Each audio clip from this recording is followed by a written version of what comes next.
Assalamualaikum warahmatullahi wabarakatuh.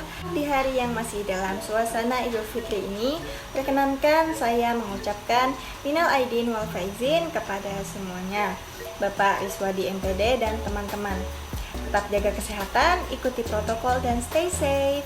Pada video kali ini saya Erina Ferianur dari Program Studi Pendidikan Agama Islam semester 4 akan memaparkan sedikit penjelasan mengenai sosialisasi dan adaptasi diri di sekolah. Seperti yang kita tahu ya, dari keluarga dan masyarakat ke lingkungan sekolah, ini tentu memerlukan adanya adaptasi diri agar bisa melalui kegiatan di sekolah dengan baik.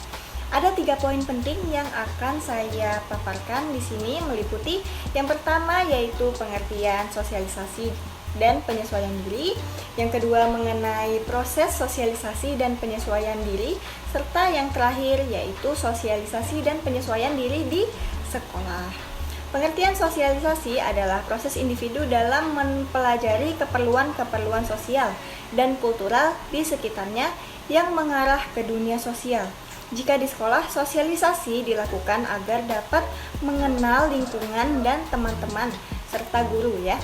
Pengertian penyesuaian diri adalah usaha manusia untuk mencapai harmoni pada diri sendiri dan pada lingkungannya, sehingga permusuhan, kemarahan, depresi, dan emosi negatif lain sebagai respon pribadi yang tidak sesuai dengan dan kurang efisien bisa dikikis. Ada 4 tahap proses dilalui dalam sosialisasi, yaitu tahap persiapan. Pada tahap ini sosialisasi primer terjadi. Individu yang dekat dengan individu lain berinteraksi dan terjadi sosialisasi. Misal seorang anak dengan orang tuanya dalam keluarga inti. Pada tahap ini seorang anak belajar mengenal dunia sosialnya, termasuk dirinya. Proses sosialisasi pada tahap persiapan meliputi pembelajaran bahasa. Anak kecil belajar mengucapkan kata-kata dan berbicara. Yang kedua yaitu tahap bermain. Pada tahap ini seorang anak mempelajari peranannya dan peran yang dimainkan oleh orang lain. Jadi sebagai contoh, anak laki-laki meniru ayahnya yang melukis, seorang anak perempuan meniru ibunya berenang, anak laki-laki bermain bola, anak perempuan memasak. Jadi peran ini dipraktikkan melalui aktivitas bermainnya atau aktivitas sekedar meniru apa yang dilihatnya.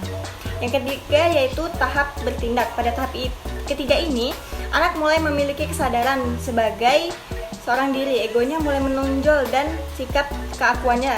Sebagai contoh, seorang anak melihat ke kanan dan ke kiri sebelum menyeberang. Tindakan ini dilakukan atas kesadaran pada bahaya apabila menyeberang begitu saja. Yang keempat yaitu tahap penerimaan. Pada tahap ini individu sadar akan adanya norma dan hukum di masyarakat. Dirinya juga sadar memiliki hak dan kewajiban sebagai anggota masyarakat. Jadi contohnya yaitu proses sosialisasi yang sudah sampai pada tahap ini adalah individu yang sadar dan menerima sebagai orang Indonesia. Kemudian membangun visi tentang apa yang ingin dilakukannya untuk kemajuan Indonesia ini sendiri. Yang terakhir yaitu sosialisasi dan adaptasi diri di sekolah. Jadi sekolah ini memegang peranan penting dalam proses sosialisasi anak, walaupun sekolah hanya merupakan salah satu lembaga yang bertanggung jawab atas pendidikan anak. Anak menggali perubahan dalam kelakuan sosial setelah masuk ke sekolah. Jadi sangat penting untuk mengatur lingkungan sekolah yang baik dan pergaulan yang tepat. Baik, alhamdulillah. Sekian video pembelajaran dari saya. Sekian, terima kasih sudah menonton.